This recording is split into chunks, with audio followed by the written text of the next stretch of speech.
অৰ্থাৎ সাংঘাতিক ব্যস্ত হৈ পৰিছে বিহু আহিছে বিভিন্ন সাংস্কৃতিক অনুষ্ঠান চলি আছে তাৰ বাবে ব্যস্ততা আৰম্ভ কৰিছে কোন সেইজন শিল্পী আমি আহিছোঁ এয়া আপোনালোকে দেখিছে বিপিন চাওডাং তেখেত ব্যস্ত হৈ পৰিছে তেওঁ কণমানি পুত্ৰ আছে আমি তেওঁলোকৰ ঘৰত আহি উপস্থিত হৈছোঁ এয়া আচলতে অনুষ্ঠানৰ ব্যস্ততাৰ মাজত বিপিন ব্যস্ততা চলাই আছে প্ৰস্তুতি চলাই আছে আমি আপোনাৰ ঘৰত আহি উপস্থিত হৈছোঁ আপোনাৰ ব্যক্তিগত জীৱনৰ বিষয়ে পাতিম আপোনাৰ প্ৰস্তুতি কেনে চলিছে পাতিম তনৰ সৈতে কথা পাতিম আপোনাৰ সন্তান এই কি ক'ব আপুনি ভাল লাগিছে আমাৰ প্ৰেক্টিছৰ সময়তে আপুনি আহিছে আদৰিছোঁ আপোনালোকক হয় আমাক বিপিনে আদৰিলে নহ'ব বিপিনৰ ব্যক্তিগত জীৱনৰ কথা পাতিম কিন্তু তাৰ পূৰ্বেই আমি এটি জনপ্ৰিয় গীত বিপিনে যিহেতু আমি শুনি লওঁ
বিপিন চাওডাং আৰু তেখেতৰ পত্নীৰ সৈতে আছোঁ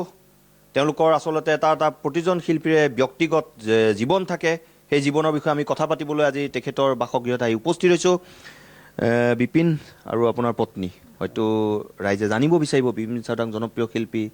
জাতীয়তাবাদী গীত গায় বিতৰ্ক দুই এটা হৈছে যদিও আপোনাক ৰাইজে খুবেই আঁকোৱালি লয় আপোনালোকৰ ব্যক্তিগত জীৱনটোৰ বিষয়ে জানিব বিচাৰোঁ মই পত্নীকে প্ৰথম যদি সোধোঁ কেনেকৈ বিপিন চাওডাঙৰ সৈতে চিনাকি কেনেকৈ হ'ল বিবাহ কেনেকৈ হ'ল এখন মোৰ বাইদেউৰ নন্দেকৰ বিয়া আছিলে বিয়াত মই গৈছিলোঁ আৰু তেওঁ সেই দৰাৰ লগত মানে ছোৱালী নিবলৈ আহিছিলে তেনেকৈ তাতে সেই চিনাকি হলত মানে ময়ো সেই ছোৱালী থ'বলৈ গ'লোঁ ছোৱালীৰ লগত তাৰপৰা তাতো তেওঁ আহি পিনি মোৰ লগত ভালদৰে চিনাকি হলত তাৰপিছত আৰু সেই তেনেকৈ কথা বাৰ্তা চলিলে তাৰপিছত লাহে লাহে কিমান চনৰ ঘটনা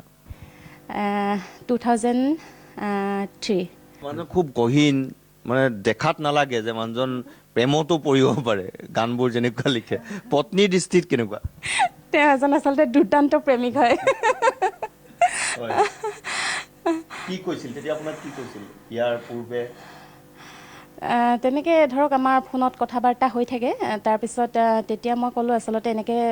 আমি অকল কথা পাতি থাকিলে নহ'ব আমাৰ ঘৰৰ ডাঙৰ মানুহবিলাকেও আমাৰ এই কথাবিলাক জানিব লাগিব তেতিয়া মই আমাৰ ঘৰৰ মানুহক ক'লোঁ তেওঁলোকৰ ঘৰৰ মানুহক ক'লে তাৰপিছত আৰু এটা ইণ্টাৰেষ্টিং কথা মোৰ তেতিয়া চুলিখিনি সম্পূৰ্ণ বয়স্কাৰ্ট আছিলে